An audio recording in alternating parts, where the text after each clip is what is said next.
रीति रिवाज। दरअसल रीति रिवाज हमारे देश में एक ऐसा बोझ है जिसको लेकर लोग आज तक भी ढोते आ रहे हैं। चाहे वो रीति रिवाज सांस्कृतिक हो या धार्मिक हो, लोग उस बोझे को आज तक भी लगातार ढोते आ रहे हैं। क्यों और कैसे? उससे पहले आप जरा संदीप माहेश्वरी सर की इस कहानी को सुनिए। एक बार की बात है, कुछ साइंटिस्ट ने मिलकर के एक बहुत ही इंटरेस्टिंग एक्सपेरिमेंट किया। उन्होंने क्या किया कि एक बहुत बड़ा सा पिंजरा लिया, उसके अंदर 5 बंदरों को रख दिया और वहां पर एक सीढ़ी लगा दी। उस सीढ़ी के टॉप पर कुछ केले रख दिए। फिर उन साइंटिस्ट ने क्या किया कि जैसे ही कोई भी बंदर उस सीढ़ी पर चढ़ता केलों तक पहुंचने के लिए, तो ऊपर से ठंडे पानी की बारिश करने लग जाते। तो जैसे ही वो ठंडा पानी गिरता उस बंदर के ऊपर जो कि सीढ़ी पर चढ़ रहा था, वो फटाफट से नीचे आता तो पानी बंद हो जाता। फिर दोबारा से कोई और बंदर उस सीढ़ी पर चढ़ता उन केलों तक पहुंचने के लिए, दोबारा से यही होता। दोबारा से ऊपर से ठंडे पानी की बारिश होती, वो बंदर जैसे ही नीचे आता दोबारा से बारिश बंद हो जाती। तो बंदरों ने इसका मतलब यह निकाला कि जैसे ही कोई भी सीढ़ी पर चढ़ता है तो ऊपर से ठंडा पानी गिरता है। फिर उसके बाद में जैसे ही कोई भी बंदर उस सीढ़ी पर चढ़ने की कोशिश भी करता तो बाकी के बंदर सब इकट्ठे होकर के उसको पकड़ते, उसको मारते, उसको पीटते और उसको नीचे गिरा देते। फिर दोबारा कोई कोशिश करता, दोबारा उसके साथ भी ऐसा ही होता। फिर उन साइंटिस्ट ने क्या किया कि उन 5 बंदरों में से एक बंदर को उस पिंजरे में से निकाला और उसकी जगह एक नए बंदर को उस पिंजरे के अंदर डाल दिया। अब उस बंदर को नहीं पता था कि यहां पर क्या खेल चल रहा है। उसको जैसे ही सीढ़ी के ऊपर वो केले नजर आए, वो फटाफट से उस सीढ़ी के ऊपर चढ़ने लगा। अब की बार साइंटिस्ट ने कोई बारिश नहीं करी, लेकिन फिर भी जो बाकी के बंदर थे उन्होंने इसको पकड़ा, सीढ़ी से नीचे उतारा और मारने पीटने लग गए। इस बंदर को समझ नहीं आया कि मेरे को क्यों मारा जा रहा है, तो उसने दोबारा कोशिश करी। जैसे उसने दोबारा कोशिश करी, दोबारा से उन 4 बंदरों ने वही किया। तो अब इस नए बंदर के दिमाग में क्या बैठ गया कि सीढ़ी पर चढ़ना मना है, अगर सीढ़ी पर चढ़ते हैं तो मार पड़ती है। उस सीढ़ी पर चढ़ना क्यों मना है और क्यों मार पड़ती है वो उसको नहीं पता था, बट उसके दिमाग में ये बैठ गया कि इस सीढ़ी पर नहीं चढ़ना है, ना किसी को चढ़ने देना है। फिर दोबारा से उन साइंटिस्ट ने क्या किया कि जो पुराने 4 बंदर थे उसमें से एक बंदर को निकाला और एक नए बंदर को उसी जगह पर डाल दिया। अब इस नए बंदर ने भी वही किया जो इससे पहले वाले ने किया था, यानी कि वो भागता हुआ गया, उस सीढ़ी के ऊपर चढ़ने की कोशिश करी, उन केलों तक पहुंचने की कोशिश करी। बाकी 4 इकट्ठे हो गए और उन्होंने उसको मारा पीटा, सीढ़ी से नीचे गिरा दिया। उसको कुछ समझ नहीं आया, उसने दोबारा कोशिश करी, दोबारा उसके साथ यही हुआ। और अब इस बंदर के दिमाग में भी यही बैठ गया कि सीढ़ी पर चढ़ना मना है और सीढ़ी पर चढ़ने से मार पड़ती है। फिर साइंटिस्ट ने एक एक करके जो पुराने 3 बंदर बचे हुए थे उसमें से भी एक एक करके उन बंदरों को निकाला और उनकी जगह पर 3 नए बंदर आ गए। अब ये 5 बंदर नए थे और किसी को भी ये नहीं पता था कि उस सीढ़ी पर चढ़ना मना क्यों है, लेकिन उन सबके दिमाग में बैठा हुआ था कि सीढ़ी पर चढ़ने से मार पड़ती है। तो कोई भी कोशिश नहीं कर रहा था, जबकि अब कोई ठंडे पानी की बारिश भी नहीं हो रही थी। वो चाहते तो आराम से उस सीढ़ी पर चढ़ते, केले तोड़ते और आपस में बांट करके खा लेते। आपने यहां तक कहानी सुनी। जब मैंने भी पहली बार सुना तो मुझे तुरंत ये रिलेट कर गया कि हाँ, इसको मैं वहां फिट कर सकता हूं रीति रिवाजों को लेकर। लेकिन आई वॉज सरप्राइज्ड कि यही बात संदीप माहेश्वरी सर ने भी बोल दी। बिल्कुल ऐसा ही हम लोगों के साथ भी होता है, यानी कि इंसानों के साथ भी होता है। हजारों साल पहले कोई प्रथा बनी होती है, कोई रीति रिवाज होता है जिसके पीछे कोई ना कोई वजह होती है, लेकिन वो वजह खत्म होने के बाद भी वो प्रथा चलती रहती है, वो रीति रिवाज चलते ही रहते हैं। किसी में इतनी हिम्मत नहीं होती है ये पूछने की कि हम क्या कर रहे हैं, क्यों कर रहे हैं। बस सबको ये पता होता है कि ऐसा ही होता है। तो वो एक्सपेरिमेंट जिसके बारे में अभी मैंने आप लोगों को बताया, यानी कि वो बंदरों का एक्सपेरिमेंट, उसमें तो बेचारे बंदर हैं, जानवर हैं, उनको नहीं पता है कि क्वेश्चन कैसे पूछते हैं। लेकिन अगर हम इंसान होने के बावजूद भी क्वेश्चन ना करें तो हमारे में और जानवरों में क्या फर्क है, सोचिए। तो सुना आपने, हमारे और जानवरों के बीच में जो एक, मैं कह सकता हूं कि जो मेन डिफरेंस है वो ये है कि जानवर सब कुछ कर सकते हैं लेकिन सवाल और जवाब नहीं कर सकते, लेकिन इंसानों के पास में ये क्षमता है कि वो सवाल कर सकता है कि ये क्यों या ये कैसे। और ऐसा ही अक्सर चलता आ रहा है। ना जाने कितने रीति रिवाज पहले किसी और वजह से शुरू किए गए थे, लेकिन आज वो मकसद खत्म होने के बाद भी उन्हें लोग ढोते आ रहे हैं। अगर एक एग्जाम्पल मैं आपको दूं तो मैं देता हूं, शादी विवाह के अंत में जब बहू की विदाई होती है तब लड़की और लड़की के परिवार वाले रोते हैं, और ये अक्सर आपने कई शादियों में देखा होगा। हालांकि जहां मॉडर्न सोसाइटी होती है वहां चेंजेस अब आ रहा है, वो लोग नहीं रोते हैं, लेकिन मैक्सिमम जगहों पर वहां पर रोया जाता है। लेकिन अगर हम इसकी डेप्थ को देखें तो हमको कुछ और मिलता है, और वो ये है कि एक इंसान, मतलब 2 इंसान और उसके परिवार वाले, वो लोग इतने समय से तैयारी करते होते हैं शादी की, इतना पैसा जोड़ रहे होते हैं, सारा खुशियों का माहौल होता है, वो शादी करते हैं तब खुशियों का माहौल होता है, तो अचानक लास्ट में ऐसा क्या हो जाता है कि वो लड़की और उसके परिवार वाले रोते हैं?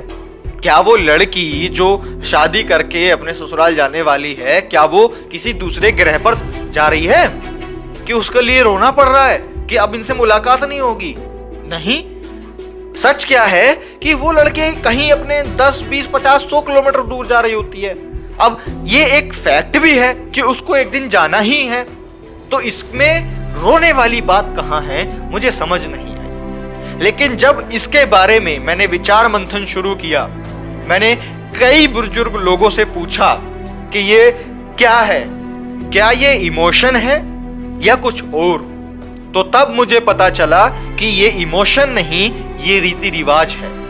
और ये रीति रिवाज लगभग अब से 80 साल पहले से चलता आ रहा था।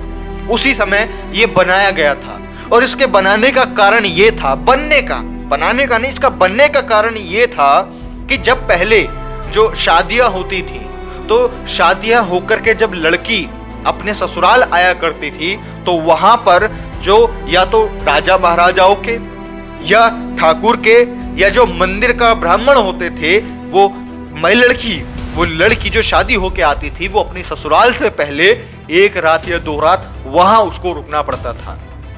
ये एक रीति रिवाज था। ये शुद्धिकरण के नाम पर, भगवान के आशीर्वाद के नाम पर इस तरह का ये रीति रिवाज बनाया गया था कि जो लड़की है वो पहले उनके घर जाएगी, उसके बाद तब वो अपने ससुराल जाएगी, अपने हस्बैंड के पास जाएगी। अब इसी चीज को सोचकर कि जब शादी हो रही होती थी तो एवरीथिंग वाज गुड, सब कुछ खुशी का माहौल, लेकिन जब वो लड़की विदा हो रही होती थी, तब जो परिवार वाले हैं, जो लड़कियां हैं, वो ये सोचकर रोती थी कि अब हम वहां जाएंगे, हमको ठाकुर के पास जाना पड़ेगा, ना जाने कैसा वो आदमी होगा, या किसी राजा के पास जाना पड़ेगा या किसी ब्राह्मण के पास जाना पड़ेगा। तो जो वो पीड़ा होती थी सोचने की, वो उस चीज को सोच करके रोते थे, उसके परिवार वाले उस चीज को सोच करके रोते थे। लेकिन 1947 के बाद जब ये देश आजाद हो गया, ये देश किसी धर्म ग्रंथ से नहीं बल्कि भारतीय संविधान से चलने लगा, तब से ये चीजें खत्म हो गई। अब जो लड़की है वो सीधा ससुराल जाती है, ना कि किसी ब्राह्मण, राजा या ठाकुर के घर। तो फिर क्यों लोग आज भी इसी तरीके से रोते हैं जैसे पहले रोआ करते थे? वो इसीलिए क्योंकि लोगों को ये सच मालूम ही नहीं है कि रोया आखिर क्यों जाता है। जो ये रीति रिवाज था, लोगों ने इसको आज इमोशन में कन्वर्ट कर लिया है। और बस लड़का कितना भी अच्छा हो, उसकी फैमिली कितनी भी अच्छी हो, शादी कितनी भी धूमधाम से हुई हो, एवरीथिंग वाज कितना भी गुड, लेकिन अंत में विदाई के समय पर लड़की को, उसके परिवार वालों को रोना जरूर। तो इसीलिए जो आप वीडियो देख रहे हैं, और खास तौर से मैं महिलाओं से ये रिक्वेस्ट करना चाहूंगा कि हे मेरी माताओं बहनों, डॉक्टर अंबेडकर ने इस देश को भारतीय संविधान देकर वो जो तानाशाही अपने आप को मानते थे ब्राह्मण, ठाकुर या जो राजा हुआ करते थे, उनको सबको औकात पे ला दिया है और आज सब समान है।